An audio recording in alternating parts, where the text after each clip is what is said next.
झारखंड के DGP Neeraj Sinha retire हो गए हैं। जैप 1 ग्राउंड में नीरज सिन्हा के सम्मान में विदाई समारोह का आयोजन किया गया, लेकिन अब तक झारखंड का अगले डीजीपी के नाम की घोषणा नहीं हुई है। ऐसे में सवाल ये कि आखिर झारखंड का अगला डीजीपी कौन होगा। झारखंड के डीजीपी नीरज सिन्हा रिटायर हो गए हैं। उनके सम्मान में जैप 1 के ग्राउंड में एक सम्मान समारोह का आयोजन किया गया। हम आपको बता दें कि डीजीपी नीरज सिन्हा 1987 बैच के आईएएस ऑफिसर हैं। एसएसपी के रूप में उनकी पहली पोस्टिंग भोजपुर में हुई थी। अपनी सेवा के 35 साल पूरे करने के बाद वो रिटायर हो गए हैं। सम्मान समारोह को संबोधित करते हुए उन्होंने कहा कि वर्दी उनके लिए चमड़ी की तरह हो गई थी और उनका दिल पुलिस के लिए सदैव धड़कता रहेगा।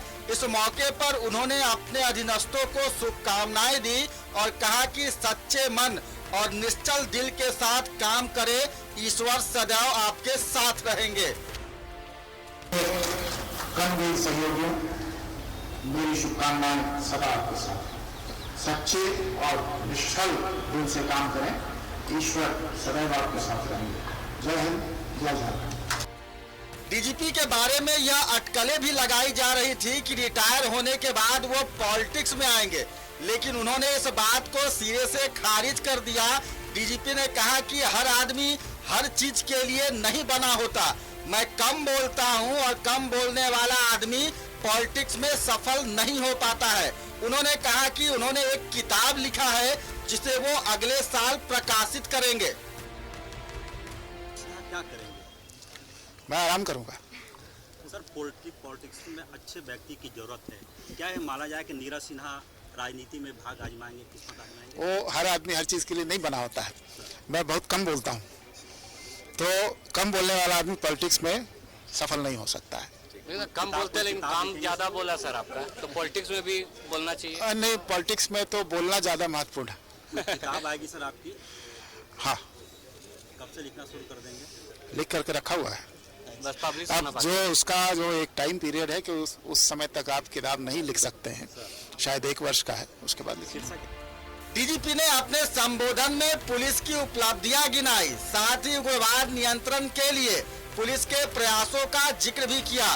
नीरज सिन्हा ने कहा कि झारखंड पुलिस के साथ वो हर समय खड़े रहेंगे, लेकिन अगर कोई गलती होती है तो वो उसका प्रतिकार भी करेंगे।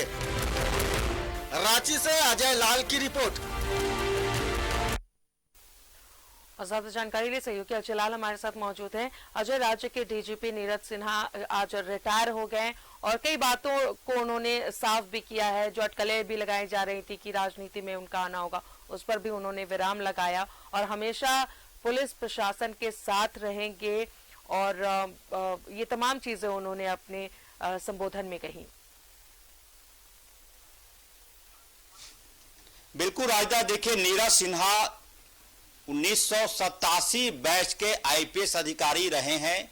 लगभग 34 सालों तक उन्होंने बतौर पुलिस अधिकारी अपनी सेवा दी है। एक लंबा वक्त होता है 34 साल की सेवा पुलिस अधिकारी के रूप में देना। और अच्छी बात यह रही है कि आज जब वो रिटायर हो रहे हैं, उनकी वर्दी पर किसी प्रकार का कोई तोहमत नहीं है। एक पुलिस अधिकारी के लिए सबसे बड़ा अचीवमेंट माना जाता है कि जब वो रिटायर हो रहे हों तो उनकी वर्दी बेदाग है, साफ है पूरी तरह से। अमूमन यह देखा जाता है कि राज्य में हमने देखा है, चाहे वो संयुक्त बिहार की बात करें या फिर झारखंड की बात करें, पहले ही पोस्टिंग में जैसे ही जिला मिलता है किसी आईपीएस अधिकारी को, इस प्रकार के तोहमत लगने शुरू हो जाते हैं जिस दाग को धोना मुश्किल हो जाता है। लेकिन इस मामले में नीरज सिन्हा की तारीफ की जानी चाहिए। उन्होंने आज अपने संबोधन में भी कहा कि जब वर्दी उन्होंने पहनी तो उन्हें अब तक ये लगता है कि वो शरीर की दूसरी चमड़ी हो गई है, यानी कि उसको अब हटाना मुश्किल है। साथ ही भावुक भी हुए नीरज सिन्हा। उनसे न्यूज 11 ने पूछा कि अगला ऐसा कौन सा आपके जिम्मे ऐसा काम था जिसे न कर पाने का आपको मलाल है। उन्होंने एक शब्द का जिक्र किया, कुल्हान। मतलब यह कि वो चाहते हैं कि कुल्हान प्रमंडल, चाहे वो सारंडा का जंगल रहा हो या फिर चाईबासा का इलाका रहा हो, इन क्षेत्रों में जो नक्सली गतिविधियों का जो संचालन हो रहा है लगातार, नक्सली मैं इसलिए नहीं बोलूंगा कि वो विचारधारा पहले वाली नहीं रही, सीधे सीधे अब उग्रवादी बोलना चाहिए। तो जो उग्रवादियों का संगठन रहा है उसका जिस प्रकार से बूढ़ा पहाड़ इलाके में सफाया हुआ है उग्रवादियों का, कुछ उसी प्रकार का काम नीरज सिन्हा चाईबासा कोल्हान में करना चाहते थे, लेकिन शायद उन्हें और ज्यादा वक्त नहीं मिल पाया। अब सवाल है कि राज्य का नया डीजीपी कौन होगा।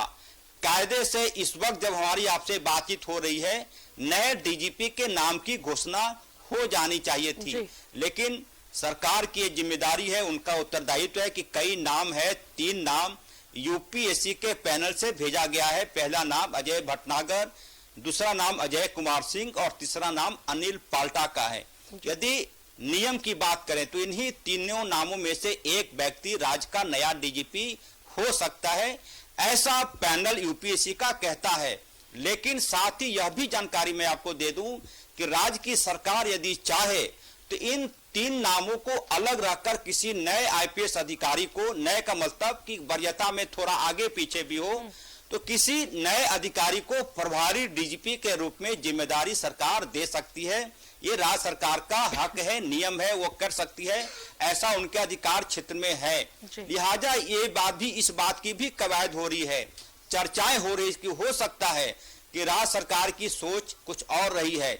ऐसा मैं इसलिए कह रहा हूं कि जो नए डीजीपी होंगे राज्य के, उनका कार्यकाल अगले 2 सालों के लिए होगा, यानी कि अभी है फरवरी 2023, फरवरी 2024 और फरवरी 2025।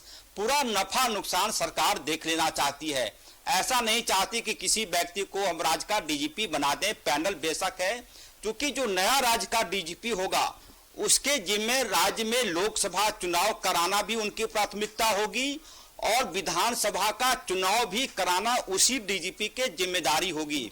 लिहाजा राजनीति में, राजदा आप जानकार हैं, राजनीति में अक्सर मौका देकर इस प्रकार की कहानी बुनी जाती, इस प्रकार की स्क्रिप्ट लिखी जाती है जो राजनेताओं को अपने पक्ष में, उनके पक्ष में हकदार हो, उनके पक्ष में सारी बातें हो।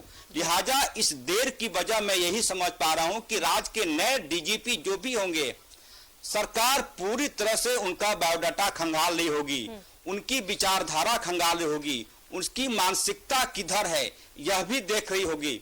अन्यथा मुझे लगता है कि जो प्रैक्टिस रहा इससे पहले कि एक डीजीपी के रिटायर होने के पहले शाम 5-7 बजे तक नए डीजीपी की घोषणा सरकारें कर दिया करती है। मैं झारखंड का जिक्र नहीं कर रहा हूं, कई राज्यों में हमने देखा है कि नए डीजीपी का जो घोषणा होती है वो शाम 7-8 बजे के आसपास हो जाती है। लेकिन जैसा कि मैंने कहा कि जो राज्य के नए डीजीपी होंगे उनके जिम्मे ये काम होगा कि अगले साल विधानसभा का चुनाव वो करवाएं, अगले साल लोकसभा का चुनाव भी कराएं। लिहाजा सरकारें ये चाहती हैं, मैं हेमंत सोरेन का जिक्र नहीं कर रहा हूं, झारखंड का जिक्र नहीं कर रहा हूं, कई राज्यों में हमने देखा है कि सरकारें ये चाहती हैं कि जो भी डीजीपी हो कम से कम उसका कद इस प्रकार से हो कि कम से कम वो यस मैन की भूमिका में रहे। ज्यादा इफ बट करने वाले अधिकारी सरकारों को पसंद नहीं आती है। लिहाजा मैं इसी वजह से ये समझ पा रहा हूं कि इस देर की वजह यही है कि राज्य की सरकार ये देख रही होगी कि जो राज्य का नया डीजीपी होगा क्या वो यस मैन की भूमिका में होगा या नहीं होगा। कहीं ऐसा ना हो कि इफ बट करने में ज्यादा वो समय लगा दें। और सरकार को कई प्रकार से हमने देखा है, कई राज्यों में हमने देखा है, अब तमिलनाडु की बात कर लें, राजधानी आंध्र प्रदेश की बात कर लें, राज्य के डीजीपी कई बार सरकारों के आदेश को दरकिनार कर अपने काम को करने में विश्वास करते रहे हैं। लिहाजा सरकार, चलिए तो अब देखना यह है कि राज्य सरकार अब किन नामों पर सजेस्ट करती है और क्या कोई नया नाम भी चुनती है या नहीं, और कब नए डीजीपी का नाम का ऐलान होगा। बहुत बहुत शुक्रिया आपका अजय तमाम जानकारियों के लिए।